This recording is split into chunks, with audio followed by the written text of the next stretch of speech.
आय। ओम नमो भगवते वासुदेवाय। ओम नमो भगवते वासुदेवाय।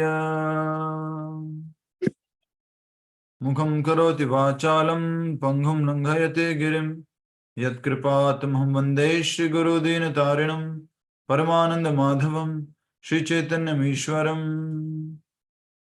नारायणं नमस्कृत्यं नरं चैव नरोत्तमं देवीं सरस्वतीं व्यासं ततो जयमुदीरयेत्।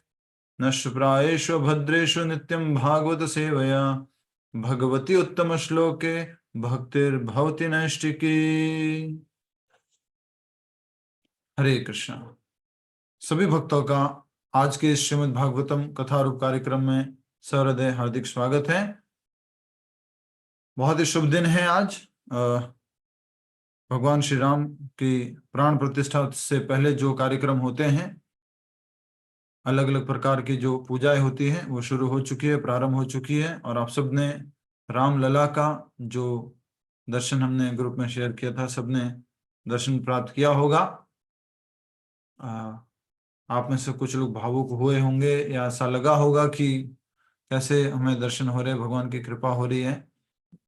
बात इतनी सी है कि जब आज से 5-6 साल पहले जब हम अयोध्या यात्रा लेके गए थे, तो राम मंदिर गए थे। और राम मंदिर में जब दर्शन के लिए जा रहे थे तो 2-3 बार सिक्योरिटी चेकअप होता है, फिर अंदर जाते हैं, फिर अंदर जाते हैं, ऐसा करते हुए जा रहे थे। और जूते उतारने का भी कोई सिस्टम नहीं था वहां पर उस टाइम में। मंदिर जा रहे हो तो जूते पहने हुए, खड़े खड़े जूते पहने हुए दर्शन करने का था। तो उस समय बात ये थी कि राम जी का जो दर्शन है वो एक आर्मी टेंट के अंदर था। आर्मी टेंट के अंदर, कई वर्षों से आर्मी टेंट के अंदर। तो हम जो लोग हैं, जो मंदिर में रहते हैं, अपना परिवार में जो भी कुछ इस तरह से सुविधाएं है, सब छोड़ करके आते हैं, मंदिर में रहते हैं, फुल टाइम डिवोटी बन जाते हैं। मुझे भी और बाकी जो लोग थे हमारे साथ में, अच्छे अच्छे व्यापारी लोग थे, बड़े लोग थे, धन संपत्ति से पूरा परिपूर्ण लोग थे, वो लोग भी साथ में थे। तो ऐसा कहते हैं कि खास करके हमें भी ऐसा लगा कि हम तो आश्रम में रहने वाले हैं और हमारा आश्रम जो है भगवान के इस मंदिर से कई गुना अच्छा है। और भगवान जिनकी हम सेवा करने के लिए आश्रम में आए हैं वो भी टेंट में है। पुलिस वाले खड़े हुए बंदूकें लेके और टेंट में लगे हुए हैं, और सिंपल एक आर्मी टेंट, वो आर्मी का जो कलर का टेंट होता है। वास्तव में ये खुशी की बात है कि अब मंदिर बन रहा है। मंदिर पूरी तरह से भी निर्माण नहीं हुआ है, लेकिन अब स्थापना हो रही है, कार्यक्रम हो रहा है, पूरे विश्व में राम लहर चल रही है। तो ये बहुत अच्छी बात है। जिन लोगों ने दर्शन किए थे उन टेंट में ना, वो फील कर सकते हैं। और जो लोग वहां पर राम मंदिर के लिए अपनी प्राणों की आहुति देकर आए हैं, उनके परिवार वाले जो हैं वो फील कर सकते हैं कि कितना इम्पोर्टेंट है ये राम मंदिर बनना, और कितनी खुशी की बात है। अब से कुछ 22 तारीख को प्राण प्रतिष्ठा का कार्यक्रम है वहां पर, और उस दिन हम भी ऑनलाइन एक कार्यक्रम रखेंगे जिसमें संयोगवश 108 श्लोकों की नाम रामायण, 108 भगवान श्री राम जी के नाम का अष्टोत्तर, और 108 हरे कृष्ण महामंत्र का जप और आरती, हम ये सब कार्यक्रम करने वाले हैं। आज आपको सारी डिटेल इसकी शेयर कर देंगे, और फिर आपके हाथ में है कि राम काज करिबे को आतुर। फिर कितना आप राम काज करते हो, कितना लोगों तक पहुंचाते हो, कैसे सब लोगों को कृपा देते हो, या फिर आपके हाथ में है। श्रीमद् भागवतम कथारूप अध्याय आज हम समझने जा रहे हैं। हमने 13वां अध्याय आज हमें समझना है। हमने 12वां अध्याय देखा था जिसमें खास करके चतुश्लोकी भागवत के बारे में बात की गई थी, जो कि भगवान श्री गर्भोदक्षाय विष्णु ने हमारे चतुर्मुखी ब्रह्मा जी को सुनाई थी। ब्रह्मा जी के तपस्या करने के बाद, तप उन्होंने तपस्या की, उसके बाद ये चतुश्लोकी भागवत सुनाई। आप में से किसी ने याद करने का कोशिश किया श्लोक चतुश्लोकी भागवतम? किसी ने कोशिश की, कुछ याद हुआ? ठीक है, एक बार आज फिर से मैंने आपको रिमाइंडर दिया है। ये चतुश्लोकी भागवतम का कोशिश कीजिए कि याद हो जाए आपको, 1 श्लोक 2 श्लोक, फिर धीरे धीरे आगे और भी हो जाएंगे। तो याद रखिएगा चतुश्लोकी भागवतम। इसका मैंने संस्कृत का एक पोस्टर भी शेयर किया था ग्रुप के अंदर, जिसमें मात्र श्लोक लिखे हुए हैं। ठीक है, दूसरे स्कंद के 90वें अध्याय का 33वां, 34वां, 35वां, 36वां। जैसे भगवत गीता चतुश्लोकी है, ऐसे श्रीमद् भागवतम भी है। आज का अध्याय हम शुरू कर रहे हैं, और ये अध्याय हम ऑलरेडी कल शुरू कर चुके थे। और ये अध्याय हमने शुरू किया था कि नहीं? बताओ, कौन लोग बताएंगे? जी, ये अध्याय हम शुरू कर चुके थे, और हमने देखा था कि जो विदुर जी हैं वो महल छोड़ करके तीर्थ यात्रा पर निकल पड़े हैं। और उनको मजबूर किसने किया था? मजबूर करने वाला कौन था? दुर्योधन। दुर्योधन ने कैसे क्या बोला था? इस दासी पुत्र को यहां आने का निमंत्रण किसने दिया है? जब विदुर जी ने धृतराष्ट्र को कुछ सलाह दी, तब ये जो है दुर्योधन इस प्रकार से बातें करते हैं। इस दासी पुत्र को यहाँ आने का निमंत्रण किसने दिया है? यह कपटी जिस थाली में खाता है उसी में छेद करता है। इसे तुरंत राजमहल से बाहर फेंक दिया जाए, और ध्यान रहे यह अपने साथ अपनी सांसों के अतिरिक्त अन्य कुछ भी न ले जाए। अर्थात मात्र आप जिंदा हैं, ये हमारी कृपा है आपके ऊपर। ऐसा करके ये दुर्योधन जो है विदुर जी को अपने महल से निकाल देते हैं। फिर जो है विदुर जी जो है अपने इस दुर्योधन के वचनों को भगवान की कृपा समझकर, कहीं ना कहीं दुर्योधन को हृदय से धन्यवाद देते हुए, तो यहाँ पर 2 शिक्षाएं हैं। अगर आप भक्त हैं, अगर आप डिवोटी हैं, तो पहली चीज तो ये है कि सेंसिटिविटी रखनी है, संवेदनशीलता रखनी है अपनी बातों में। जब भी आप बात कर रहे हैं, खास करके जब पब्लिकली बात कर रहे हैं, भरी सभा में बात कर रहे हैं, लोगों के बीच में बात कर रहे हैं, तो किस प्रकार बात करना, इसके लिए हमें संवेदनशील होना चाहिए। हमें ध्यान रखना चाहिए, अगर हमें कुछ गुस्सा भी आ रहा है, किसी से कुछ समस्या भी है, तो हम उनको अलग से बात कर लें। तो ऐसा कहा जाता है अंग्रेजी में, कि उसका हिंदी अनुवाद करके बोल रहा हूं, अगर किसी को डांटना है तो अलग से डांटो, और किसी को प्रेज करना है तो लोगों के सामने करो। ठीक है, तो ये दुर्योधन ने बहुत गलत किया, अपनी संवेदनशीलता को वो खो चुका था, और उसने गलत तरीके से विदुर जी को अपमानित करके बाहर निकाला। और उधर विदुर जी का स्वभाव देखें, क्योंकि वो भक्त थे भगवान के, उन्होंने स्वीकार किया कि शायद भगवान ऐसा ही चाहते थे। इसलिए फिर वो जो है अपने अस्त्रों को शस्त्रों को महल के द्वार पर, जो कि हस्तिनापुर महल था, उसके द्वार पर छोड़ करके तुरंत ही तीर्थ यात्रा पर निकल पड़े। यहाँ से आगे भी हमने किया था, अब यहीं से शुरू करते हैं। विदुर जी चाहते तो वहां से सीधे द्वारका में भगवान श्री कृष्ण के पास जा सकते थे, परंतु नम्रतावश धृतराष्ट्र और दुर्योधन के संग से स्वयं को दूषित मानते हुए उन्होंने ऐसा नहीं किया, यह विचार करके कि जब व्यक्ति अपने पापों से 100% मुक्त हो जाता है, तब तक वह भगवान का सानिध्य प्राप्त नहीं कर सकता। वे भगवान के निकट जाने के लिए स्वयं को भगवत संग के अयोग्य देख रहे थे। तो जीवन में हम कब शुद्ध हो जाएंगे? भगवान की भक्ति में कब जाएंगे? जब हम पूरी तरह से शुद्ध हो जाएंगे? नहीं, ऐसा कभी संभव है ही नहीं कि हम पूर्ण रूप से शुद्ध हो जाए फिर हम भक्ति करेंगे। तो जैसे विदुर जी कह रहे हैं कि मुझे भगवान तक पहुंचने से पहले भक्तों की संगति करनी होगी, मैं भगवद संग, भगवान का संग लेने का अधिकारी अभी नहीं हूं, क्योंकि मैं इतने समय तक उन कुसंगति में रहा हूं। और कुसंगति के मालिक कौन कौन थे? श्रीमान धृतराष्ट्र जी और उनके सुपुत्र श्री दुर्योधन जी। राइट, आगे उन्होंने निश्चय किया कि वे पहले विभिन्न तीर्थों का भ्रमण करके स्वयं को शुद्ध करेंगे, और इस प्रकार भगवान के निकट आने की योग्यता प्राप्त कर पाएंगे। तो हमें भी अपने जीवन में अलग अलग तीर्थ स्थानों का भ्रमण करना चाहिए, अपने आप को प्योरीफाई करने के लिए। कई बार पूछा जाता है कि जगन्नाथ पुरी, बद्रीनाथ, द्वारका, अयोध्या, ये जगन्नाथ और मायापुर, गंगा सागर, ये सब यात्राओं पे क्यों जाते हैं? तो एकमात्र पर्पज है, वो है भगवान का स्मरण। और भगवान का स्मरण उन स्थानों से होगा ही होगा। उस स्मरण से क्या होगा? जो यहां पर लिखा है, हमारा मन शुद्ध हो जाएगा। तो तीर्थ स्थानों का भ्रमण क्यों करना चाहिए? मन की शुद्धि और भगवान के स्मरण के लिए। नेक्स्ट, भगवान श्री कृष्ण पर मन एकाग्र करके विदुर जी ने अपनी देह की सब चिंता त्याग कर अयोध्या, श्यावर रामचंद्र भगवान की, सोचिए सबसे पहले अयोध्या लिखा हुआ है, अयोध्या।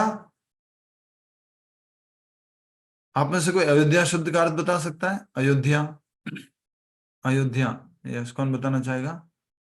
शमिता शर्मा माता जी बताइए।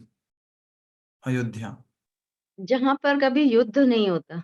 जहां कभी युद्ध नहीं होता। युद्ध नहीं हो, हाँ, युद्ध ना हो। हो, अच्छा उत्तर अयोध्या। है, अच्छा उत्तर है। और कोई? क्या यही उत्तर है? किसी को और को कुछ ऐड करना है? जहां कभी कोई युद्ध ना हो, सही उत्तर है। और थोड़ा कुछ ऐड करना चाहेंगे? अयोध्या, अयोध्या, यस। बोलिए लक्ष्मी पेंडलिया माता जी। गूगल करके देख सकते हैं इतनी देर में तो। कभी भेद नहीं कर सकते हैं उसको, तो कभी भेद नहीं कर सकते मतलब। भेद, ठीक है, ठीक है, आप लोग सर्च कीजिए फिर बताइएगा। और कोई बताना चाह रहे? भूमिका महाजन माता जी बताइए जल्दी से, ये अर्थ मालूम होने चाहिए। हरे अयोध्या, कृष्णा प्रभु जी, जिसको कभी युद्ध में जीता ना जा या सके। जिसको युद्ध में कभी जीता ना जा सके, अयोध्या, अयोध्या, युद्ध में जिसको जीता ना जा सके। और अगर किसी ने इस प्रकार से भी अनुवाद दिया है कि जहां कभी युद्ध ना होता हो, तो ठीक है, बट यहाँ पर जनरली हम जो इसका उत्तर समझते हैं कि जहां पर जिसको किसी को युद्ध, जो युद्ध में जीता ना जा सके। नेक्स्ट, तो भगवान विदुर जी जो हैं अपनी यात्रा में सब चिंताओं को त्याग कर, देह की सारी चिंताओं को त्याग कर अयोध्या, द्वारका, मथुरा जैसे तीर्थ स्थानों की यात्रा आरंभ की। भागवत में अगर प्रवचन देने लग जाएंगे तो कभी पूरा नहीं होगा। अब जैसे हर एक शब्द पे मुझे कुछ बोलना आ रहा है। क्या है अगला शब्द? है कि समस्त देह की चिंता त्याग कर। जब तीर्थ यात्रा करने जाते हो तो देह की चिंता छोड़ दिया करो, घर परिवार की चिंता छोड़ दिया करो। थोड़ा बहुत अगर इमरजेंसी है, कुछ काम है तो जरूर देखा करो, ऐसा मत बोलो। कहने का अर्थ है कि वहां पर भी बैठे हो फिर वही मोबाइल निकाल करके, अच्छा वो आया कि नहीं आया, उसका ऐसे हुआ कि नहीं हुआ, ये हुआ कि नहीं, वो बिजनेस में क्या हुआ, उसमें क्या हुआ, उसमें फंसे नहीं रहना है। फिर वो अच्छे से आप तीर्थ यात्रा नहीं कर पाओगे। इस दौरान कोई उन्हें पहचान न पाए, इसलिए उन्होंने साधु वेश धारण कर लिया। विदुर जी क्या बन गए? साधु। पहचान लेंगे तो गड़बड़ हो जाएगा, ये तो धृतराष्ट्र के भाई हैं और हस्तिनापुर के जो सम्राट हैं पूरे विश्व के, उनके भाई हैं, तो फिर अलग अलग तरह से उनको सम्मान वगैरह मिलेगा। तो उन्होंने तो अपना वेश ही बदल दिया।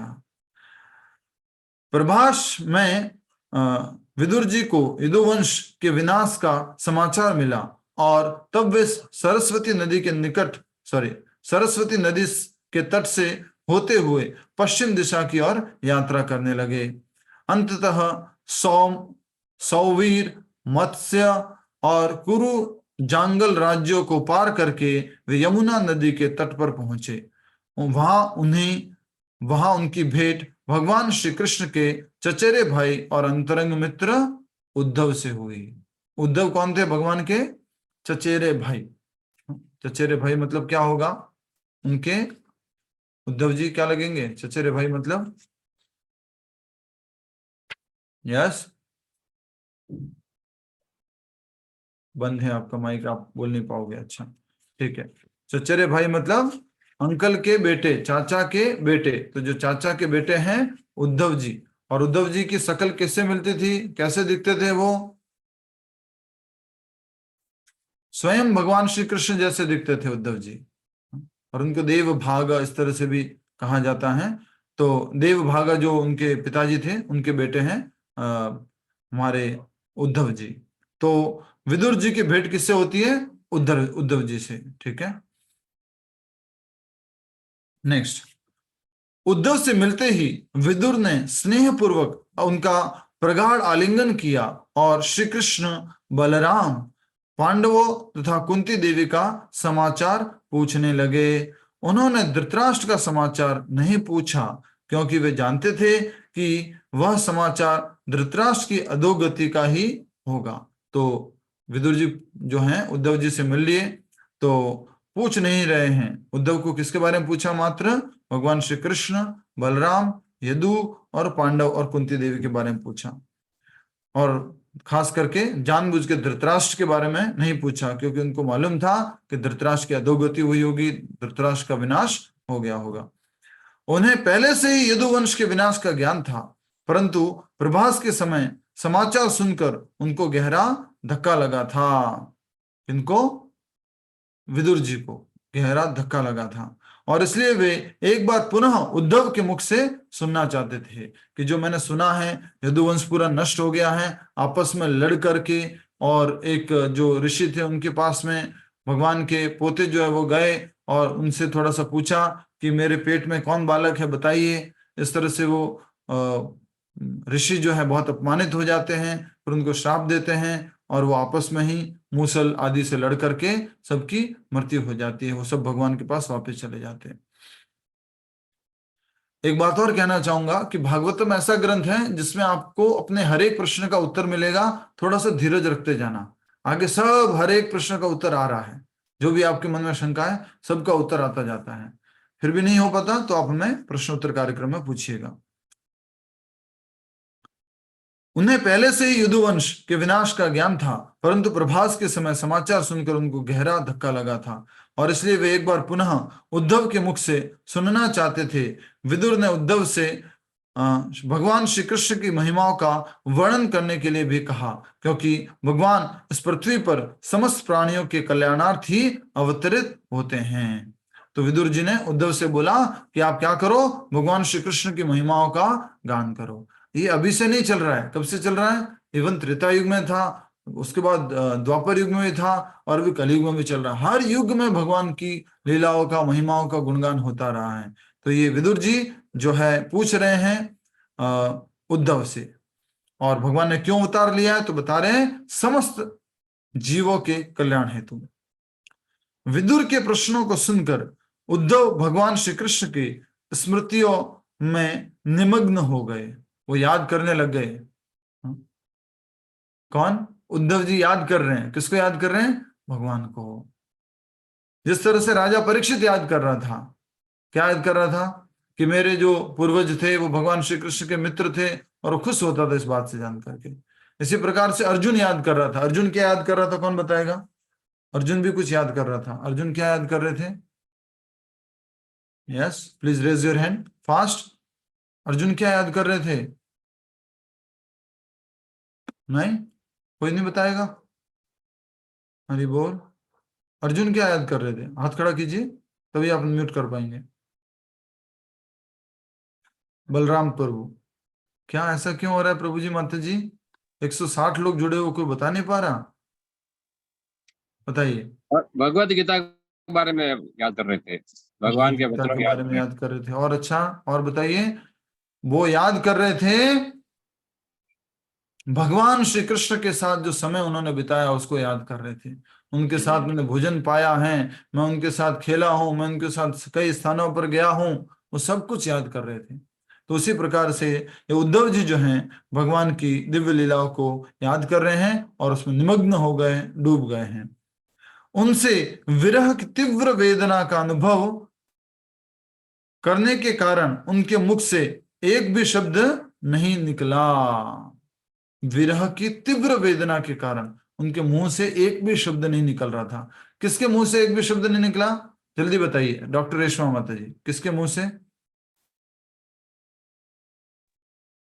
प्रभु जी, उद्धव के मुंह से। हाँ, उद्धव के मुख से जो है एक भी शब्द नहीं निकल रहा था। इतना वो भगवान की दिव्य महिमाओं में डूब चुके थे। और विरह की तीव्र वेदना, विरह मतलब क्या होता है? इशारा करके बताओ। विरह मतलब क्या होता है? इशारा करके बताओ। यस, इशारा में एक्सपर्ट बन जाएंगे एकदम आप। दूर होना, राइट, दूर होना। तो जब भगवान से दूर हो गए हैं तो उस विरह वेदना में ये बोल नहीं पा रहे हैं। धीरे धीरे उनका मन श्री कृष्ण के चरण कमलों के चिंतन में विभोर हो गया और उनके शरीर में दिव्य उन्माद के समस्त लक्षण प्रकट होने लगे। तो अलग अलग शरीर में लक्षण प्रकट होते हैं। गले की आवाज रुक जाती है और बाल जो हैं अपने रोम छिद्रों पर खड़े हो जाते हैं और आंखों से अश्रुधारा बहने लगती हैं। इस प्रकार से ये उद्धव जी के जो हैं अलग अलग प्रकार के शरीर से लक्षण प्रकट हो रहे थे। धीरे धीरे उनका मन श्री कृष्ण के चरण कमलों के चिंतन में विभोर हो गया और उनके शरीर में दिव्य उन्माद के समस्त लक्षण प्रकट होने लगे। इसे देखकर विदुर सहज समझ गए कि उद्धव को भगवत प्रेम की सर्वोच्च अवस्था प्राप्त हो चुकी है। उद्धव जी कौन सी स्थिति पर पहुंच गए? भगवान की प्रेममय अवस्था पर पहुंच गए हैं और विरह भाव में वो रो रहे हैं और पूरी तरह से उनके शरीर में अलग अलग प्रकार के एक्सटेसी को हिंदी में क्या बोलेंगे? एक्सटेसी को हिंदी में क्या बोलेंगे? यस, यहाँ पे लिखा हुआ है जैसे एक्सटेसी, उन्माद के अलग अलग लक्षण प्रकट होने लगे। यहां तक कि 5 वर्ष की अल्पावस्था में भी श्री उद्धव पूरी तरह कृष्ण भावना में निमग्न रहते थे। उनकी माता उन्हें भोजन के लिए पुकारती, परंतु वे श्री कृष्ण की गुड़ियाओं को सजाने, खिलाने, उनकी पूजा में तल्लीनता के कारण उन्हें बाह्य जगत की कोई सुध बुध नहीं रहती थी। जब 5 वर्ष के थे उद्धव जी, तब भी अपने भाई के साथ खेलते थे।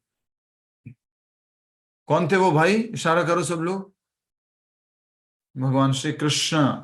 और भगवान श्री कृष्ण के साथ खेल रहे हैं, उनकी गुड़ियाओं को सजा रहे हैं और खिलौने हैं और बाकी कुछ पूजा है तो उसमें तल्लीन है और उनको बाह्य जगत की कोई सुध बुध नहीं रहती थी। नित्य सिद्ध भक्तों के ऐसे ही लक्षण होते हैं। जन्म से ही उद्धव के हृदय में श्री कृष्ण की सेवा की सहज प्रवृत्ति थी। जो नित्य सिद्ध होते हैं, 2 तरह के सिद्ध होते हैं। कौन बताएगा? आप में से माइक अनम्यूट करके कौन बताएगा? 2 तरह के सिद्ध होते हैं। कौन कौन? और ये भी बताना होगा साथ में कि वो लोग अधिक मात्रा में कहाँ पाए जाते हैं। 2 तरह के सिद्ध होते हैं और वो कहाँ पाए जाते हैं। कुसुम सरोवर माता जी बताइए। कुसुम सरोवर माता जी। प्रभु, एक तो नित्य सिद्ध हो गए, दूसरे नित्य मुक्त हो गए। नित्य मुक्त जो है वो आध्यात्मिक जगत में रहते हैं और नित्यबद्ध भौतिक जगत में रहते हैं।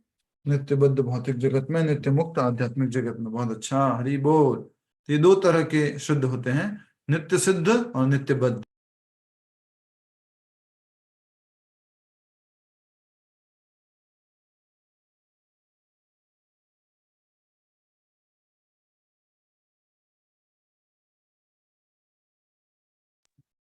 तो एक नित्यबद्ध हो गए और एक नित्य मुक्त हो गए।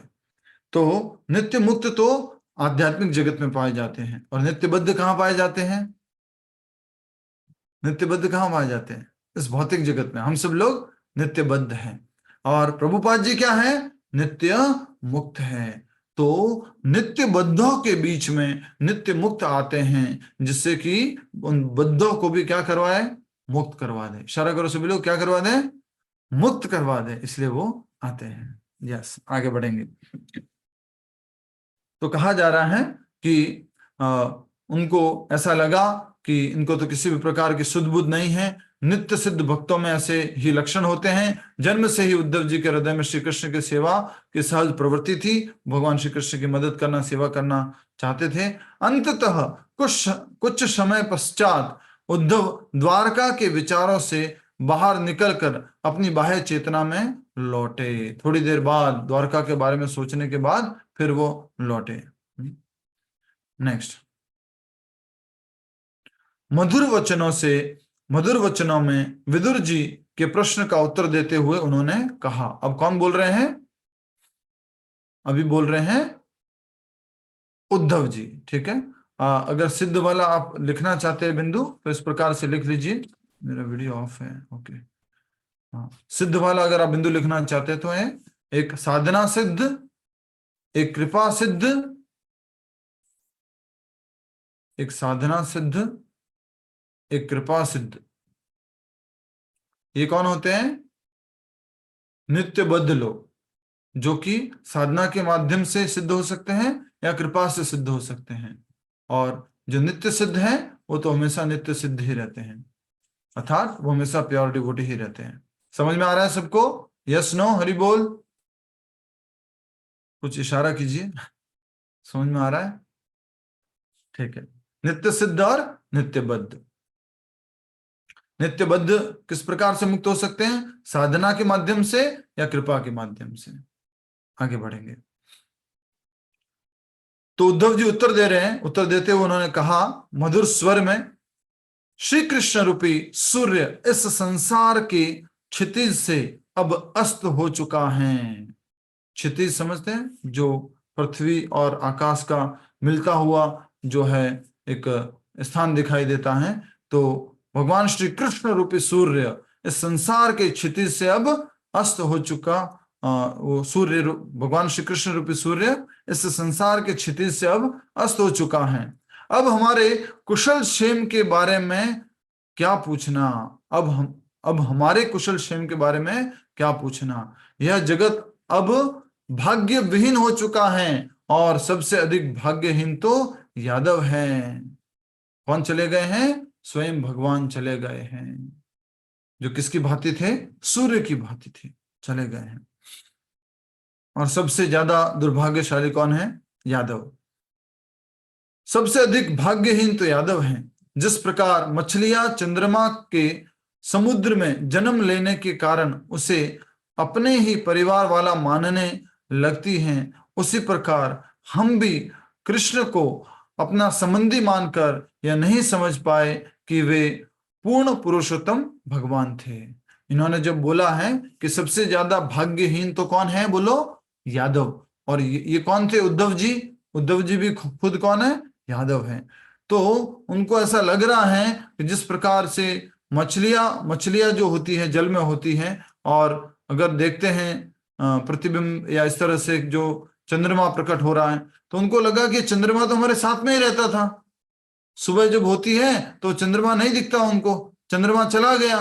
तो इसी तरह से इन सबसे ज्यादा दुर्भाग्यशाली तो कौन है? यादव लोग हैं, क्योंकि उन्होंने सोचा ये तो हमेशा हमारे साथ में रहेंगे, लेकिन अब तो वो भगवान छोड़ दिए हैं, छोड़कर चले गए हैं।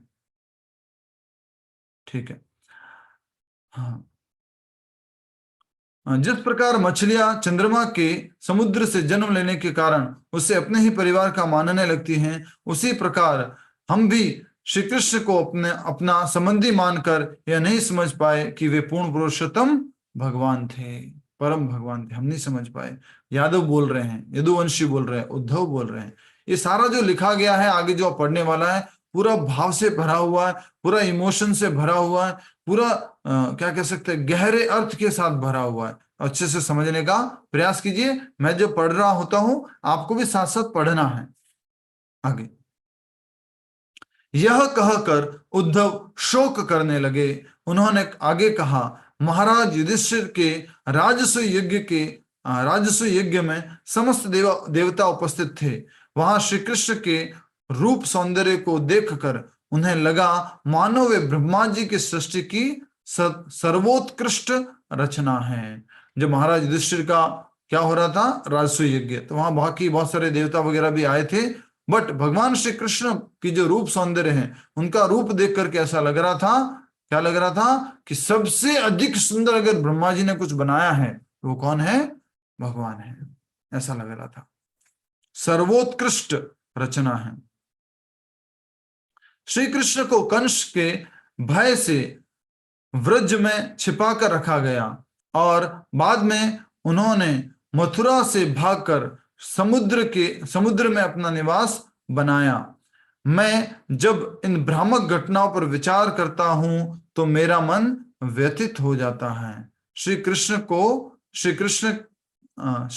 को कंस के भय से व्रज में छिपा कर रखा गया और बाद में उन्होंने मथुरा से भागकर समुद्र में अपना निवास बनाया। मैं जब इन भ्रामक घटनाओं पर विचार करता हूं तो मेरा मन व्यथित हो जाता है। तो ये किसके बारे में कहा जा रहा है कि समुद्र में घर बनाया, समुद्र में अपना निवास बनाया? किसके बारे में कहा जा रहा है? कौन बनाया था ऐसा? यस, भावना गुप्ता माता जी बताइए, थोड़ा समझाइएगा।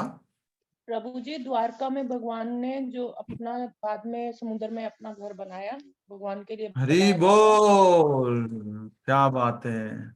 इसको बोलते हैं बहुत अच्छे से समझना। नहीं तो हम क्या समझते हैं, समुद्र के अंदर नीचे जाकर के घर बनाया तो द्वारका में नगरी बसाई। देखो थोड़ा समझ में नहीं आ रहा था ना, इसलिए अच्छे से समझना है भक्तों की संगति में। कितना अच्छे से बताया है कि जो है कंस के भय से पहले तो भगवान ब्रज में रहे, उसके बाद कंस को वगैरह मार दिया, मथुरा में सब लड़ाई हो गई और उन्होंने मथुरा से भागकर समुद्र में अपना निवास बनाया। और वो कौन है? द्वारका नगरी। और फिर वो क्या कहलाए? द्वारिकाधीश। मैं जब इन भ्रामक घटनाओं पर विचार करता हूं तो मेरा मन व्यथित हो जाता है। उद्धव जी जो है सोच रहे हैं, मन ही मन ये सब बातें कर रहे हैं और ये विदुर जी को बात बता रहे हैं। वास्तव में उद्धव श्री कृष्ण की लीलाओं से भ्रमित नहीं थे, अपितु वे अपने प्रिय स्वामी के विरह से व्यथित थे। मैं होने के कारण वे उनकी सेवा नहीं कर सके। व्यथित थे। उद्धव ने विदुर से कहना जारी रखा, श्री कृष्ण ने अपने माता पिता देवकी वसुदेव से क्षमा मांगी कि वृंदावन में होने के कारण वे उनकी सेवा नहीं कर सके। शुरुआत में भगवान ने वसुदेव और देवकी की सेवा नहीं की थी। क्यों नहीं की थी? कि भगवान जो है कहां चले गए थे? अपने कारागार को छोड़ करके गोकुल को छोड़ करके नंदगांव, और फिर वो नंदगांव, बरसाना और ये सब पूरा जो ब्रज 84 कोर्स है उसमें दिव्य लीलाएं करते थे। पर वो जो जेल में उनके माता पिता थे उनको छुड़ा नहीं पाए थे। जब अक्रूर जी बुलाने के लिए आए थे, किसके लिए? युद्ध के लिए। तो अक्रूर जी जो है बुलाने के लिए आए कंस के कहने पर, और जब उनका कंस के साथ युद्ध हुआ, कंस को जो है मार दिया उन्होंने। उससे पहले मुष्टिक और चाणूर को मारा। तो फिर जो है भगवान श्री कृष्ण अपने माता पिता से मिलने जाते हैं कारागृह में, जेल में, उनको बंधन से मुक्त कराते हैं। आइए आगे बढ़ते हैं। बहुत ही सुंदर कथा है और ये पूरी आंसुओं से भर देने वाली कथा है, पर मेरे को ऐसे बोलना नहीं आ रहा है। अगर कोई शायद दूसरे एक्सपर्ट होते तो शायद अच्छे से होता। पूरा भाव भरा ये वार्तालाप चल रहा है। श्री कृष्ण ने अपने माता पिता देवकी वसुदेव से क्षमा मांगी कि वृंदावन में होने के कारण वे उनकी सेवा नहीं कर सके। भगवान का यह व्यवहार मेरे हृदय को दुखी कर देता है। विदुर जी, आपने तो स्वयं देखा है कि यद्यपि शिशुपाल श्री कृष्ण से द्वेष करता था, फिर भी उन्होंने उसे ब्रह्म ज्योति में विलीन होने वाली मुक्ति प्रदान की। 100 बार तो शिशुपाल ने क्या किया? अपराध, गालियां दी भगवान कृष्ण को, माफ किया, माफ किया, माफ किया, माफ किया, और बाद में सुदर्शन चक्र से मारा उसको। जब उन्होंने 101 अपराध किया, फिर उनको क्या दे दी? मुक्ति। कौन कौन सी मुक्ति होती है? थोड़ा कोशिश कीजिए, स्वाति जी बताइए। यहाँ पर एक मुक्ति लिखी हुई है, दूसरी और तीसरी बताने की कोशिश कीजिए। वैसे 5 प्रकार की मुक्ति है, मुख्य रूप से 3 मुक्ति स्वाति खैनी जी अपना माइक अनम्यूट करके बोल सकते हैं। यहाँ एक मुक्ति लिखी हुई है शिशुपाल को जो भगवान ने प्रदान की। अगर आप नहीं कैच कर पाए हैं तो पूछ सकते हैं। हरे कृष्णा, माइक अनम्यूट करके बोलिए। प्रभु जी आज ही ज्वाइन किया है मैंने, और वो मतलब ये भी अभी मैं पढ़ ही रही हूँ। भगवद गीता कोर्स से कुछ याद आ रहा है? नहीं याद आ रहा। भगवान को कितने रूपों में साक्षात्कार कर सकते हैं? 3 रूपों में, ब्रह्म, परमात्मा और भगवान। निराकार ब्रह्म के रूप में भगवान को जान सकते हैं। सूर्य का उदाहरण हमेशा याद रखते हैं। हम घर के अंदर अभी बैठे हुए, बाहर के हमें सूर्य नहीं दिख रहे, पर फिर भी हाँ सूर्य बाहर है, क्योंकि क्या है? यहाँ पर प्रकाश है। और जब हम बाहर जाके देखते हैं तो सूर्य वहां पर है। फिर हम सूर्य लोक, उस ग्रह के ऊपर जाकर देखते हैं तो वहां उसके राजा कौन है? सूर्यदेव हैं। तो इसी प्रकार 3 प्रकार की सरल भाषा में अगर मुक्ति बोले वो कौन कौन सी है? एक निराकार ब्रह्म में विलीन हो जाना, एक परमात्मा को वैकुंठ रूप में प्राप्त करना, वैकुंठ में जो भगवान है नारायण, उनको धाम में चले जाना, एक वो मुक्ति हो गई। और एक जो है गोलोक वृंदावन में भगवान के पास चले जाना, स्वयं भगवान श्री कृष्ण के पास। तो इसमें भी अलग अलग प्रकार से इसको कहा जाता है। सायुज्य, सारूप्य, सामीप्य, साष्टी, सालोक्य, ये 5 प्रकार की मुक्ति होती है। ठीक है, अगली बार के लिए होमवर्क दे देता हूँ। किसको? आपको ही देता हूँ। स्वाति जी 5 प्रकार की मुक्ति के बारे में बताना है आपको। आसानी से सर्च कर लेंगे आप, गूगल पे मिल जाएगा आपको। सायुज्य, सामीप्य, सालोक्य, सारूप्य और साष्टी, ये 5 प्रकार की मुक्तियां होती है। नेक्स्ट।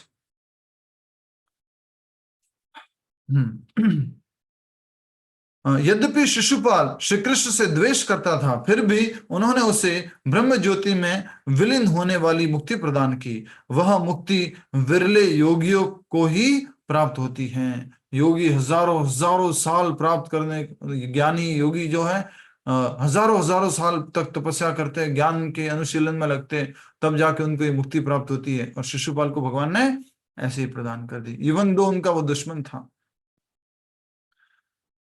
भगवान से विरह को भला कौन सहन कर सकता है। कुरुक्षेत्र की युद्ध भूमि में अर्जुन के तीक्ष्ण बाणों के प्रहार से जिन योद्धाओं ने श्री कृष्ण के मुख कमल को देखते हुए अपने प्राण त्यागे, उन्होंने तक्षण भगवान के धाम को प्राप्त कर लिया।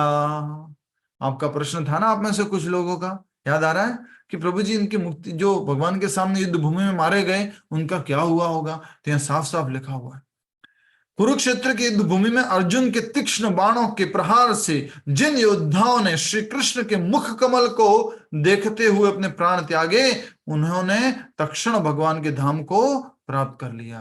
अर्थात दुश्मन लोग भी, अपोजिट पार्टी के लोग भी क्या प्राप्त कर रहे हैं, मोक्ष प्राप्त कर रहे हैं। नेक्स्ट, श्री कृष्ण अक्सर महाराज उग्रसेन के सम्मुख खड़े होकर उन्हें समाचार देते थे। महाराज, आपकी प्रसन्नता के लिए मैं यह बताना चाहता हूं, इस प्रकार से भगवान बोलते थे। किसको, उग्रसेन राजा को। पूतना राक्षसी श्री कृष्ण को हलाहल विष द्वारा मारने की इच्छा से आई थी। कौन सा विष लगा हुआ था पूतना के स्तन पर? हलाहल तो समुद्र में मिला था, पर यहां पर भागवत में एक शब्द उपयोग हुआ, कौन बताएगा? शिखा जी बताइए। यस, जल्दी बताओ। कालकूट विष प्रभु जी। कालकूट विष को जो है पूतना अपने स्तन पर लगाकर आई थी, जो कि कंस के द्वारा भेजी गई थी।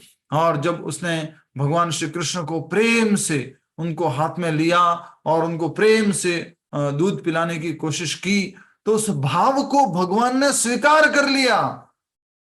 सोचिए, जहर देने के लिए आई थी, उस भाव को भगवान ने स्वीकार कर लिया। पर जब भगवान जब है उस पूतना के प्राण हर रहे थे, तो ऐसा कहते हैं भगवान ने क्या कर दी थी? कौन बताएगा क्या कर दी थी? आंखें बंद कर दी थी। उस छोटे से बालक ने आंखें बंद कर दी थी। जब वो उनका दूध पी रहे थे और उनके प्राण हर रहे थे, उन्होंने आंखें बंद कर ली। तो आचार्यगण बताते हैं कि आंखें क्यों बंद की? बोले वो नहीं चाहते थे कि किसी स्त्री का वो वध करें। दूसरा, कोई अगर माँ का सम्मान दे रही है, उस माँ के सम्मान देने वाली स्त्री के वो कैसे प्राण हर सकते? तो उन्होंने आंखें जो है बंद कर ली थी। तो अब उसी पूतना की बात आ रही है। पूतना राक्षसी श्री कृष्ण को हलाहल विष द्वारा मारने की इच्छा से आई, परंतु भगवान ने उसे माता का स्तर प्रदान किया। ऐसा कहा जाता है पूतना कहाँ चली गई? गोलोक में। यशोदा मैया जैसा स्थान प्रदान किया पूतना को। कितने कृपालु है, कितने दयालु है। हमारे पाप वगैरह सब भगवान ऐसे भुला करके हमें अपनी शरण में अपने साथ में रख लेंगे, अगर हम अच्छे से अगर भक्ति करेंगे तो, हमारा भाव अच्छा होगा तो। नेक्स्ट, इसलिए श्री कृष्ण के अतिरिक्त अन्य कौन है जिसका मैं आश्रय लूं, और कोई नहीं है जिसकी मैं शरण जा सकता हूं। नेक्स्ट, वास्तव में असुर वर्ग भक्तों से अधिक भाग्यशाली हैं, क्योंकि भगवान के शत्रु भाव में युद्ध करते समय उन्हें गरुड़ पर आरूढ़ भगवान के अत्यंत मनोहारी दर्शन प्राप्त होते हैं। तो क्या कहा जा रहा है? भगवान के भक्तों से भाग्यशाली कौन है?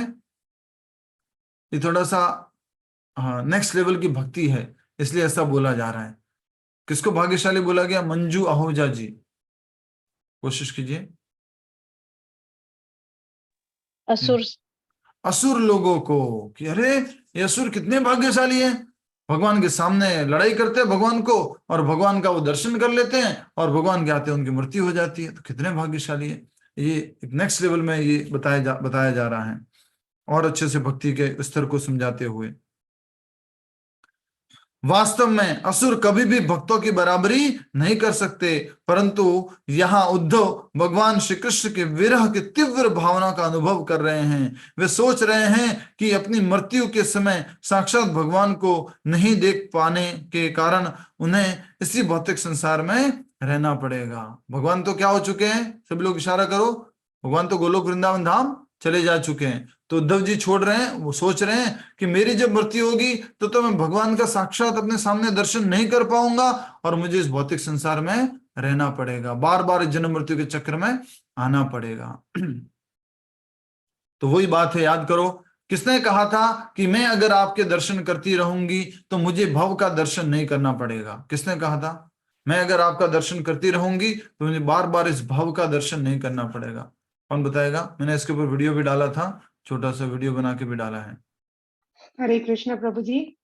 कुंती महारानी कहती हैं, विपदहत संतुता शश्वत तत्र तत्र जगद्गुरो भवतो दर्शनम यत्स्याद अपुनर्भव दर्शनम।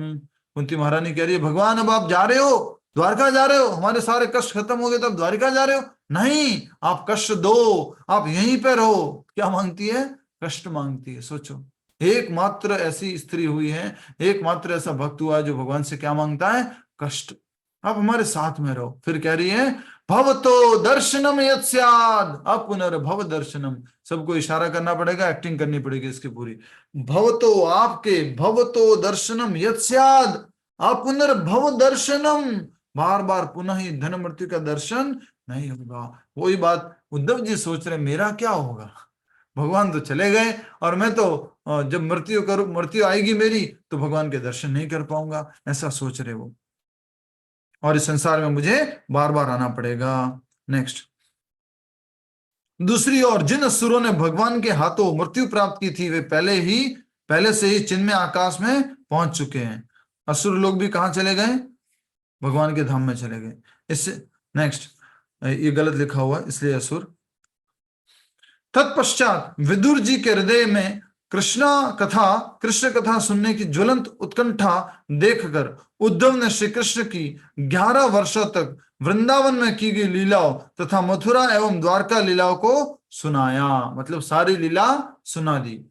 कौन कौन सी लीला? जो कि भगवान ने वृंदावन में लीला की, भगवान ने जो मथुरा में लीला की, और भगवान ने जो द्वारका में लीला की। तो भगवान की लीला 3 भागों में विभाजित है, वृंदावन लीला, मथुरा लीला और द्वारका लीला। तो सब जो है विदुर जी को उद्धव जी सुना रहे हैं। उस दौरान महाराज युधिष्ठिर संपूर्ण पृथ्वी के सम्राट थे और भगवान श्री कृष्ण उनके अधीनस्थ राजा के रूप में द्वारका पर राज्य कर रहे थे। कब की बात हो रही है? भगवान की द्वारका लीला की बात कर रहे हैं। उद्धव जी पुरानी बात को जब सुना रहे हैं तब की बात कर रहे हैं कि पूरी पृथ्वी के सम्राट कौन? युधिष्ठिर महाराज, और भगवान श्री कृष्ण द्वारका के राजा। और वो किनके अंडर में हो गए? युधिष्ठिर के अंडर में हो गए, क्योंकि सम्राट कौन है? युधिष्ठिर है। नेक्स्ट, श्री कृष्ण ने अनेक वर्षों तक एक गृहस्थ की भूमिका निभाई, परंतु अंततः उन्होंने स्वयं को उससे अनासक्त कर लिया। पहले तो कई वर्षों तक गृहस्थ परिवार आश्रम में रहे, अब उन्होंने पूरे परिवार से, अपने बच्चों से, पोतों से, सबसे आसक्ति दूर कर ली है। अब वो दूर कहीं जा रहे हैं, और जब वो चले गए हैं उसके बाद सारे यदुवंशी आपस में लड़ करके मृत्यु को प्राप्त हो चुके हैं। सारे भगवान के बेटे, भगवान के पोते, सब कुछ, सबकी मृत्यु हो गई है। सब लोग जो है अपने अपने जो रूप थे, देवता रूप थे आदि अन्य रूपों में वापस जा चुके हैं। तो भगवान श्री कृष्ण ने अपनी आसक्ति को कम किया। जब उनकी प्रकट लीलाओं के संवरण का समय निकट आया, उन्होंने उद्धव से द्वारका छोड़कर बद्रिकाश्रम जाने के लिए कहा। जब भगवान को भौतिक जगत से वापस जाने का समय आया तो उन्होंने उद्धव से क्या कहा? तुम कहाँ जाओ? बद्रीनाथ जाओ। अच्छा, आप में से कौन गया बद्रीनाथ? जल्दी बोलो, बद्रीनाथ कौन कौन गया है? एक बार भी नहीं? ठीक है। बद्रीनाथ में उद्धव जी की मूर्ति रखी हुई है मंदिर के अंदर। किसने भेजा था? स्वयं भगवान ने भेजा था, जाओ तुम। तो कहां जा रहा है? उद्धव से भगवान ने कहा तुम द्वारका छोड़कर बद्रिकाश्रम जाओ। भावी घटनाओं की पूरी जानकारी होने के कारण भगवान चाहते थे कि उद्धव बद्रिकाश्रम में नर नारायण ऋषि के भक्तों के संग में रहें और उनके विरह से उत्पन्न होने वाली पीड़ा से राहत पा सके। तो उनको जो विरह में पीड़ा हो रही थी उद्धव को, उस पीड़ा से वो मुक्त हो जाए। उसके लिए उसको क्या करना होगा? जो नर नारायण ऋषि बद्रिकाश्रम में थे उनके भक्तों की संगति प्राप्त करना। तो आज के बाद एक फॉर्मूला लिख लीजिए, कभी भी परेशानी में हो, दुखी में हो, प्रॉब्लम में हो। एक प्रभु जी जोक में बोलते हैं इसी बात को, थोड़ा हंसा देता हूं आपको। जब लड़के रोते हुए आते हैं, प्रभु जी उसने मुझे छोड़ दिया, प्रभु जी वो छोड़ के चली गई, मुझे अकेला छोड़ दिया प्रभु जी उसने। तो कहां पर आना है? भक्तों की संगति में आना है। अब क्या फील हो रहा है उस लड़के को? विरह भाव। वो चली गई, दूर चली गई है, तो उसको विरह भाव फील हो रहा है। तो क्या करें? मतलब भक्तों की संगति में चले। तो इस तरह से हम भी कभी परेशानी में हो, मेरे पास ना कभी भी कोई भी व्यक्ति कोई प्रॉब्लम लेके आता है, खास करके भक्त लोग, प्रभु जी बहुत समय से माला नहीं हो रही है, गीता पाठ नहीं हो रहा है, भागवतम नहीं सुन पा रहा हूं, और सुबह जल्दी नहीं उठ पा रहा हूं। मेरे सारे कोई भी मुझे प्रश्न पूछता, सारे प्रॉब्लम का एक ही सॉल्यूशन देता हूं। वो क्या है मालूम है? अपने आप को एक बुरा समझो और अपने आप को उठा करके भक्तों की संगति में पटक दो। मतलब भक्तों की संगति में चले जाओ। आपका नाम जप, आपकी रीडिंग, आपकी श्रवण, आपका कीर्तन, आपका अध्ययन, आपका भगवान के प्रति स्मरण और सारी सेवाएं, सब कुछ चालू हो जाएगा।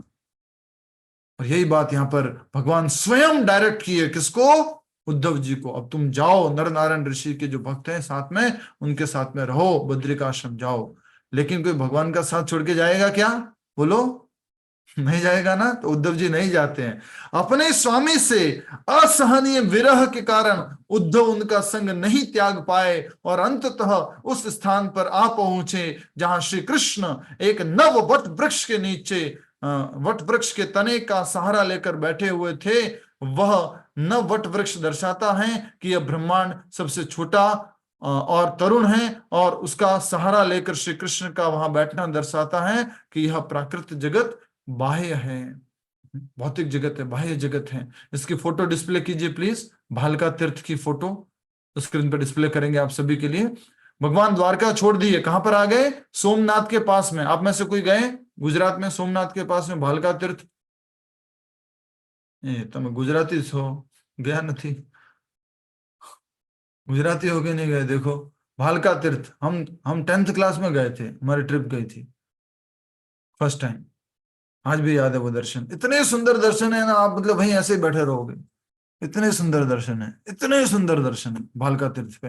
भगवान एक पैर के ऊपर, क्या देखो वो, कई बार लोग बोलते नहीं मूर्ति किसने बनाई, ऐसे ही बैठे थे क्या भगवान? अभी पढ़ो, अपनी आंखें खोल करके पढ़ो, आगे क्या लिखा हुआ है पढ़ो, देखो। हाँ, भगवान की अंग कांति श्यामल थी, श्याम वर्ण की थी, और वे अत्यंत सुंदर दिख रहे थे। उनके नेत्र शांत और नवोदित सूरज की लालिमा से युक्त थे। उनके नवोदित मतलब अभी अभी सुबह सुबह उगा हुआ सूरज। उनके चतुर्भुज रूप, उनके शरीर के विभिन्न चिन्हों तथा उनके रेशमी पीत वस्त्रों को देखकर उद्धव पहचान गए कि वे स्वयं पूर्ण पुरुषोत्तम भगवान हैं। भगवान यहाँ पर आके बैठे हुए हैं इस वट वृक्ष के नीचे, उसका पेड़ का सहारा लेकर के। और कैसे बैठे हुए हैं ये भी देख लो, फिर मत कहना कि किसी ने अपनी मर्जी से मूर्ति बनाई है। देखो भगवान श्री कृष्ण वट वृक्ष से पीठ लगाए बैठे थे। उनका दाहिना और उनकी बाई जंघा पर टिका था। देखो ये एज इट इज, दर्शन करो as it is. Thakur Shri के, हमारे द्वारकाधीश के पीछे पेड़ है एक्चुअल में, और वैसे ही एक पैर दूसरे पैर के ऊपर रखा हुआ, एक दाई जंघा के ऊपर बाई जंघा रखी हुई है, एग्जैक्टली जैसे लिखा हुआ। उनका दाहिना पैर उनकी बाही जंघा पर टिका था। देख रहे हैं आप, नीचे जो है दाया जंघा है और उनके ऊपर बाही जंघा है। और यद्यपि उन्होंने ग्रस्त जीवन के समस्त सुखों का परित्याग कर दिया था, फिर भी वे अत्यंत हर्ष से उल्लासित थे, एकदम मुस्कुरा रहे हैं ठाकुर जी। यहाँ पर जो है उनको पैर में आके तीर लगा था, और भगवान ने अपनी लीला को समाप्त करने के लिए इस स्थान का चयन किया था। उसी के पास में, सोमनाथ जी के पास में बलराम जी का भी स्थान है, जहां से भगवान ने जो है अपना बलराम जी भी भगवान के धाम चले गए। ये भालका तीर्थ का देख सकते हैं, ये भील बैठा हुआ लेफ्ट में। हाँ ये देखिए भील बैठा हुआ, थोड़ा जूम करके दिखा सकते हैं। ये सब भगवान की लीला है। कोई तीर, कोई कुछ भी भगवान को, वो भी खास करके पैर में लगा हुआ, मृत्यु कुछ ऐसा नहीं होता है। हजारों हजारों तीर लगे थे, कई लोगों को तीर लगे थे महाभारत के युद्ध के मैदान में, लेकिन ऐसे मृत्यु नहीं होती है। ये बस भगवान की दिव्य लीला थी। आज भी वो पेड़ के दर्शन होते हैं, वो पेड़ आज भी है ऐसा कहा जाता है। हम अभी भी लास्ट ट्रिप में जब गए थे तब दर्शन किए थे। श्री भालका तीर्थ की जय, श्री द्वारिकाधीश की जय, हरि बोल। तो देखिए प्रमाण है, आज के बाद एक आपके पास ठोस प्रमाण हो गया।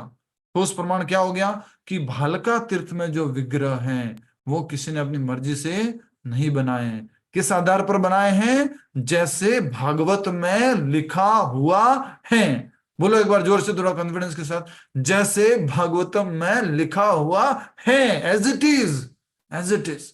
दाएं पैर के ऊपर बायां पैर है, उल्टा नहीं है, दाएं के ऊपर ही बायां, पेड़ का सहारा लेके। नेक्स्ट, तो बहुत अत्यंत उल्लसित हैं इस अवस्था में भी भगवान। उद्धव ने भगवान को प्रणाम किया और उनके निकट बैठ गए। उसी समय वहां भ्रमण करते हुए मैत्रेय ऋषि का आगमन हुआ। वहां पर कौन कौन आ गए? उद्धव जी पहुंच गए भगवान के पास में, मैत्रेय ऋषि पहुंच गए, और भगवान कृष्ण तो वहां पर है ही है। उद्धव पर मंद मुस्कान युक्त दृष्टि डालते हुए भगवान श्री कृष्ण प्रसन्नता पूर्वक बातें करने लगे। मैत्रेय ऋषि भी, जो एक ज्ञान मिश्र भक्त थे, वे पूर्ण एकाग्रता से श्री कृष्ण के वचनों को सुनने लगे। मैत्रेय ऋषि भी सुन रहे हैं, भगवान श्री कृष्ण उद्धव जी को मुस्कुराते हुए कुछ बोल रहे हैं, और जो मैत्रेय ऋषि थे वो ज्ञान मिश्र भक्त थे, थोड़ा ज्ञान ज्यादा था उनके अंदर।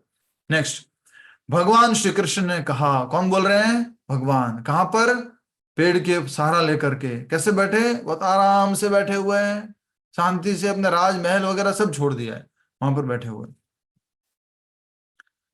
सदियों पूर्व जब तुम वसुओं में से एक थे, तुमने मेरे संग की कामना की थी। यद्यपि अन्यों के लिए यह वरदान प्राप्त करना सहज नहीं है, परंतु मैंने तुम्हें यह वरदान दिया था। उद्धव, विश्वास रखो कि तुम्हें मेरी सर्वोच्च कृपा प्राप्त हुई है, और भौतिक संसार में यह तुम्हारा अंतिम अंतिम अंतिम जन्म होगा। स्वयं भगवान बोल रहे हैं, रोंगटे खड़े होने वाली बात है। देखो, ये तुम्हारा अंतिम जन्म है उद्धव, तुम्हारा अंतिम जन्म है, तुम चिंता मत करो, तुम परम सौभाग्यशाली हो। 8 वसुओं में से तुम एक वसु थे, और तुमने, जब तुम वसु के रूप में थे, वसु के शरीर में थे, तो तब तुमने मुझसे प्रार्थना की थी कि आपकी संगति दो भगवान। अब मैंने संगति दी है, तुम परम सौभाग्यशाली हो। और हे उद्धव, अब जो है क्या होने वाला है? तुम्हारा ये अंतिम जन्म होने वाला है। इस एकांत स्थान में मुझसे भेंट होना तुम्हारा परम सौभाग्य है, और शीघ्र ही तुम मेरे दिव्य धाम वैकुंठ को प्राप्त करोगे। सोचो, ये सब सुनने के बाद आप जो भालका तीर्थ जाओगे, किस भाव से आप दर्शन करोगे? ऐसे ही चले गए हो तो घंटी बजा दी, हाँ भगवान जी, अच्छा यहाँ ऐसा तीर हुआ था, अच्छा यहाँ से भगवान जी गए। और क्या भाव है यहाँ पर? उद्धव जी को भगवान कह रहे तुम्हारा अंतिम जन्म है, तुम मुझे इस स्थान पर अकेले में बैठा हो तब मेरा दर्शन कर पा रहे हो, तुम परम सौभाग्यशाली हो। इस एकांत स्थान में मुझसे भेंट होना तुम्हारा परम सौभाग्य है, और शीघ्र ही तुम मेरे दिव्य धाम वैकुंठ को प्राप्त करोगे। उद्धव ने कहा, हे भगवान, आपके चरण कमलों की प्रेम पूर्वक सेवा भक्तों के लिए धर्म, अर्थ, काम अथवा मोक्ष प्राप्त करना कोई कठिन कार्य नहीं है, परंतु जहां तक मेरा प्रश्न है, बिना किसी इच्छा के मुझे आपकी प्रेममयी सेवा का सौभाग्य प्राप्त हुआ है। मैंने कोई इच्छा नहीं रखी, लेकिन आपने मेरे ऊपर क्या कर दी है? कृपा कर दी है। मैंने आपने संगति मांगी थी, आपने मुझे इतनी सेवा दे दी। बचपन से उद्धव भगवान की सेवा करते थे, जब छोटे छोटे बच्चे थे, ये भाव था उनका। देखिए, यद्यपि आपका ज्ञान अपरिमेय है और आपको अन्य किसी से सलाह लेने की आवश्यकता नहीं है, परंतु फिर भी आप एक भ्रमित व्यक्ति की भांति सलाह लेने के लिए मुझे बुलवाते थे। कभी कभी किससे सलाह लेते थे आप? मेरे से सलाह लेते थे, मुझसे, उद्धव से। आप भगवान, जैसे कि मैं तो कुछ नहीं जानता, अरे उद्धव प्लीज हेल्प करो ना, देखो ना, अब मैं कुछ समझ नहीं पा रहा हूं। ऐसे कृष्ण उद्धव से मदद लेते थे, सलाह लेते थे। क्या प्रेम भरा संबंध है। अभी हम नहीं समझ पाएंगे एक्चुअल में ये जो ट्रांसडेंटल लीलास है। थोड़ा और जो भक्ति होगी, और थोड़ा हमारा डिवोशन बढ़ेगा, फिर जब इसको पढ़ेंगे ना आप, हा। नेक्स्ट हाँ, हे भगवान, यदि आप मुझे योग्य समझे तो कृपया वह ज्ञान दीजिए जिसे आपने सृष्टि के आरंभ में ब्रह्मा जी को दिया था, और जिसके द्वारा आपको सहजता से समझा जा सकता है। आपने जो चतुश्लोकी भागवत सुनाई थी सृष्टि के प्रारंभ में ब्रह्मा जी को, वो ज्ञान मुझे भी दीजिए। तब उद्धव ने विदुर जी से कहा। अब उद्धव जी किससे बोल रहे हैं? विदुर जी से। भगवान श्री कृष्ण ने विस्तार पूर्वक मुझे वह ज्ञान प्रदान किया। ये चर्चा कहां पर हो रही है? अब ये उद्धव जी और विदुर जी बात कर रहे हैं पहले। अब विदुर जी और उद्धव जी बात कर रहे हैं, तो उद्धव जी ने अपनी पुरानी बात बताई, कृष्ण की लीलाओं को बताया, वृंदावन लीला, द्वारका लीला, मथुरा लीला सब बताई। फिर द्वारका लीला की बात कर रहे हैं, द्वारका लीला में अंतिम लीला की बात कर रहे हैं। और ऐसा करते करते कौन आ गया वहां पर? मैत्रेय ऋषि आ गए। मैत्रेय ऋषि है, उद्धव जी और भगवान श्री कृष्ण है। और ये बात अब विदुर जी उद्धव जी को बोल रहे हैं, उद्धव जी विदुर जी को बोल रहे हैं, सॉरी।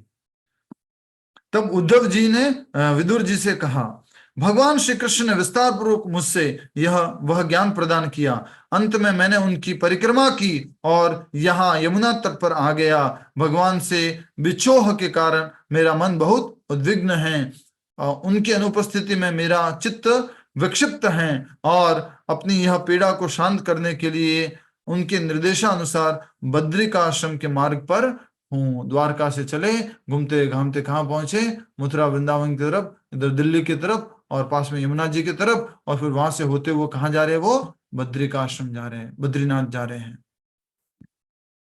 उद्धव के मुखारविंद से अपने मित्रों एवं संबंधियों के विनाश का समाचार सुनकर विदुर ने दिव्य ज्ञान का आश्रय लेते हुए अपने व्यथित मन को शांत किया। तो एक और शिक्षा, जब भी कुछ वेदना हो, जब भी कुछ कठिनाई हो, जब भी कोई व्यक्ति चला जाए, तो किसका सहारा लेना चाहिए? एक तो हमने पहले समझा था, भक्तों का सहारा। और भक्तों का सहारा लोगे तो क्या होगा? ऑटोमेटिकली आपको क्या मिलेगा? दिव्य ज्ञान। हमेशा याद रखिए, पिताजी, माताजी, दादाजी कोई भी छोड़ के जाते हैं तो ये दिव्य ज्ञान आपका सहायक बनेगा कि वो एक आत्मा है, एक शरीर नहीं है, भगवान के अंश हैं। इस प्रकार से सहायता करता है।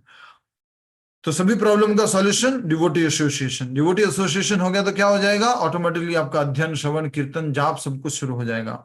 और जब उद्धव वहां से प्रस्थान करने के लिए तैयार हुए, विदुर ने उनसे उस ज्ञान का व्याख्यान करने का निवेदन किया जिसे उन्होंने प्रत्यक्ष भगवान श्री कृष्ण से सुना था। ये होती है जिज्ञासा, लालसा। अच्छा उद्धव जी, आप जा रहे हो ठीक है, पर एक बात तो बताओ, आपने जो ब्रह्मा जी वाला ज्ञान की बात की थी ना भगवान से, कि भगवान आपने जो ब्रह्मा जी को ज्ञान दिया था सृष्टि के प्रारंभ में, वो मुझे दीजिए, वो आपको मिल गया है, आपको मालूम है, तो क्या मुझे वो बता सकते हो? ऐसा करके ये विदुर जी पूछ रहे हैं। परंतु उद्धव ने विदुर से आग्रह किया कि वे निकट ही निवास कर रहे मैत्रेय ऋषि से वह ज्ञान सुने, क्योंकि उद्धव जी ने किसको ये ज्ञान दे दिया था? मैत्रेय ऋषि को। तो विदुर जी को किसकी तरफ गाइड किया? बोलो, मैत्रेय ऋषि की तरफ। कंफ्यूज मत होइएगा, विदुर जी को उद्धव जी ने मैत्रेय ऋषि की तरफ गाइड किया कि उनसे आप सुन लो। मैं तो कहां जा रहा हूं? बद्रिका आश्रम। उम्र में उद्धव मैत्रेय से छोटे थे और अपने से बड़ों के रहते हुए ज्ञान देने का प्रयास एक अपराध मर्यादा व्यतिक्रम माना जाता है। तो वहां पर मैत्रेय ऋषि थे, इसलिए उन्होंने क्या कहा? आप किससे पूछो? मैत्रेय ऋषि से पूछ लो, ये बड़े हैं, ये आपको ज्ञान प्रदान कर देंगे। अंतिम पैराग्राफ में पहुंच चुके हैं, अच्छे से श्रवण कर लीजिए, अध्ययन भी कीजिए साथ साथ। भगवान श्री कृष्ण एवं उनके पार्षदों के अंतर्धान होने के पश्चात अब केवल उद्धव ही शेष बचे थे। चूंकि भगवान श्री कृष्ण उद्धव को अपना सर्वश्रेष्ठ भक्त मानते थे, उन्होंने स्वयं के विषय में सर्वाधिक गुह्य ज्ञान का प्रसार करने के लिए उनका चुनाव किया। सब जगह भगवान का ज्ञान उद्धव जी प्रचार कर रहे थे, क्योंकि भगवान को बहुत प्रिय थे। दूसरे शब्दों में, भगवान के अंतर्धान होने से संबंधित गुह्य ज्ञान इसलिए उद्धव को दिया गया जिससे वे इसे नर नारायण ऋषि एवं बद्रिकाश्रम में रहने वाले अन्य ऋषियों को प्रदान कर सके। कि भगवान चले गए हैं और भगवान ने दिव्य संदेश दिया है, वो संदेश नर नारायण ऋषि और वहां रहने वाले बद्रिकाश्रम में रहने वाले और ऋषियों को ये ज्ञान प्रदान कर सके। उस रात्रि उद्धव ने उनमें से कुछ उपदेश विदुर को सुनाए। उस रात्रि उद्धव ने उनमें से कुछ उपदेश विदुर को सुनाए। ठीक है। जब विदुर ने सुना कि संसार को त्यागते समय भगवान श्री कृष्ण ने उनका स्मरण किया था, तो वे रोने लगे। किसका स्मरण किया? बोलो। कभी सोच सकते हो ऐसा? अरे अपना कोई नियर एंड डियर वन कभी बोल देता है, अरे बेटा तुझे याद है तू तो आ नहीं पाई थी, पापा जब शरीर छोड़ रहे थे, बट ना उन्होंने तुझे याद किया था। हाँ मुझे याद किया था पापा ने, कितना वो दिल में लगता है। तो विदुर जी को याद किया गया, विदुर जी सुन रहे हैं। जब विदुर ने सुना कि संसार को त्यागते समय भगवान श्री कृष्ण उनका स्मरण किया था, वे रोने लगे। अगले दिन प्रातः उद्धव ने बद्रिका आश्रम की ओर प्रस्थान किया और यमुना तट पर कुछ दिन व्यतीत करने के पश्चात विदुर जी भी मैत्रेय ऋषि से भेंट करने के लिए हरिद्वार की ओर चल पड़े। हरि बोल, हरि बोल, हरि बोल। उद्धव जी चले दिए बद्रिकाश्रम जी, और भगवान जी कहाँ चले गए? गोलोक वृंदावन। और ये विदुर जी कहाँ जा रहे हैं? मैत्रेय ऋषि से भेंट करने हरिद्वार। बहुत प्रेम करुणा से भरा हुआ ये शास्त्र है। ये तो भी तीसरा स्कंद चल रहा है। 10वें स्कंद में तो आप अपना माइक अब अनम्यूट कर पाएंगे, और आपसे जो मैंने निवेदन किया है उसका पालन कीजिएगा। अगले 15-20 मिनट में ग्रुप में मैं लिंक शेयर कर रहा हूँ। हरे कृष्णा प्रभु। हरे कृष्णा। चिन्मय का मतलब क्या होता है प्रभु? जो कभी भी समाप्त नहीं होता, आध्यात्मिक। 21 तारीख को एकादशी। हरे कृष्ण प्रभु जी। 21 तारीख को एकादशी है। यस। हरे कृष्ण प्रभु जी। जी माता जी। प्रभास का मतलब क्या है? प्रभास चित्र कोई और मदद कर सकता है किसी को? प्रभास चित्र अनम्यूट करके बोल सकते हैं। मतलब सुबह सुबह जब भगवान जब वो सूर्य देवता उगते हैं ना सुबह सुबह। प्रभु जी इल्यूमिनेटेड, इल्यूमिनेटेड। यस। यदि सवेरे सवेरे सूरज निकलता है तो एकदम प्रकाश हो जाता है, तो प्रकाशित हो गया। जो खास करके ऐसा स्थान जो समुद्री किनारों के पास में है और वहां पर जब सूर्योदय का प्रकाश निकलता है, उस स्थान को प्रभास क्षेत्र कहा जाता है। ठीक है। और कोई और प्रश्न है? ये तो हम समाप्त करें। प्रभु जी प्रभास का मतलब बताइए ना। प्रभास का अर्थ माता जी समुद्री किनारों पर जहाँ सुबह सुबह सूर्य उगता है और वो प्रकाश जो उगता है उस समय वो जो क्षेत्र है जहाँ समुद्र के किनारे पर सूर्य उगता है, उस क्षेत्र को प्रभास क्षेत्र कहते हैं। आज भगवान ने उद्धव जी को ये कहा कि वो वैकुंठ को प्राप्त होंगे, ऐसा क्यों कहा? गोलोक वृंदावन को क्यों नहीं कहा? क्योंकि ये सब ना अभी जो लीला में दर्शन आप कर रहे थे, ये वासुदेव कृष्ण चतुर्भुज रूप में है। अभी वहां पर जो दर्शन कर रहे हैं आप, अभी भी जो हमने भालका तीर्थ में दर्शन कर रहे हैं, तो चतुर्भुज रूप में भगवान वासुदेव के रूप में वैकुंठ में रहते हैं, इसलिए ये वैकुंठ के बारे में कहा गया है। और थोड़ा सा मैं इसके ऊपर अपडेट अवश्य लेके आऊंगा। ये प्रश्न बहुत अच्छा प्रश्न है कि क्या उद्धव जी वैकुंठ निवासी थे? क्योंकि भीष्म पितामह तो वैकुंठ निवासी थे, इसलिए वो वैकुंठ रूप में ही भगवान का दर्शन करना चाह रहे थे, चतुर्भुज रूप में दर्शन करना चाह रहे थे, और वो इस प्रकार की मुक्ति चाह रहे थे। भीष्म पितामह वैकुंठ निवासी थे, तो क्या उद्धव जी वैकुंठ निवासी थे?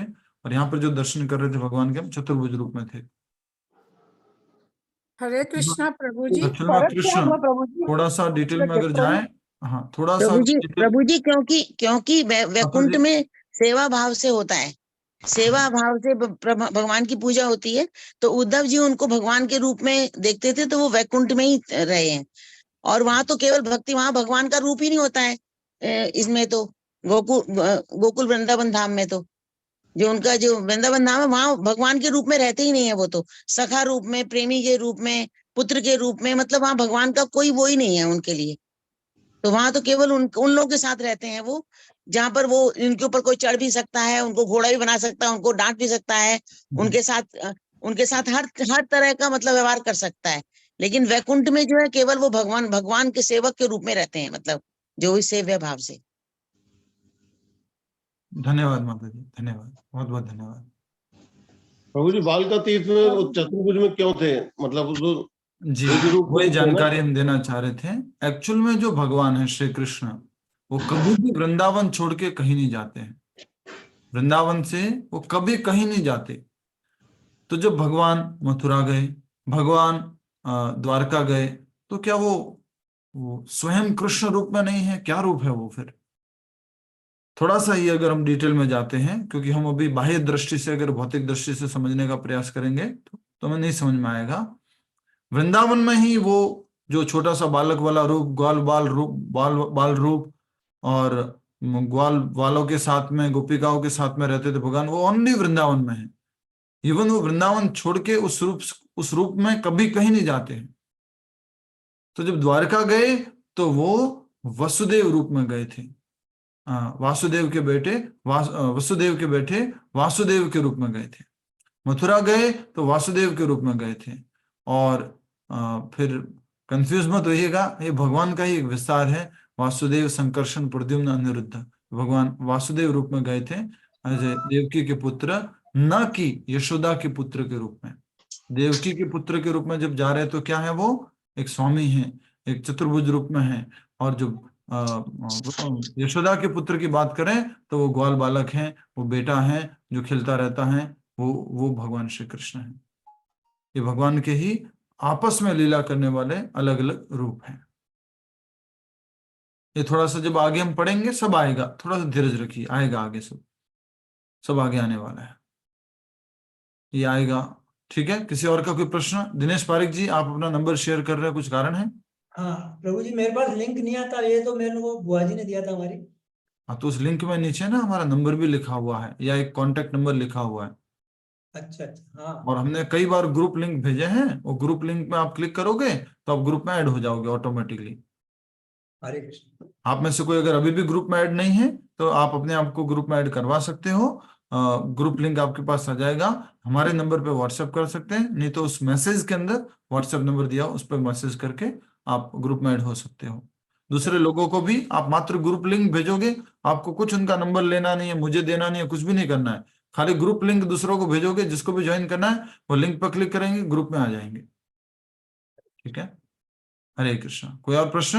नहीं तो समाप्त करता हूं, पर निवेदन करते हुए सभी लोग पूरा जितना हो सके, ये सेवा दोबारा नहीं आने वाली है। राम काज करे बेको आतुर होना, ये राम काज करने के लिए अधिक से अधिक लोगों तक आपको कहना है कि यार जिंदगी में कब तुमने 108 राम जी के नाम पढ़े थे, कब तुमने नाम रामायण पढ़ी थी। ये मौका दोबारा नहीं मिलेगा। सामूहिक रूप से प्रभु जी करवा रहे हैं, सब मंदिर की तरफ से कार्यक्रम हो रहा है, जुड़ जाओ अच्छे से, घर बैठे ऑनलाइन। कोई इसमें मंदिर को कुछ फायदा नहीं है, कुछ डोनेशन नहीं आने वाला, कुछ भी नहीं होने वाला, ये सब आपके लिए किया जा रहा है। आप कीजिए अच्छे से इसको।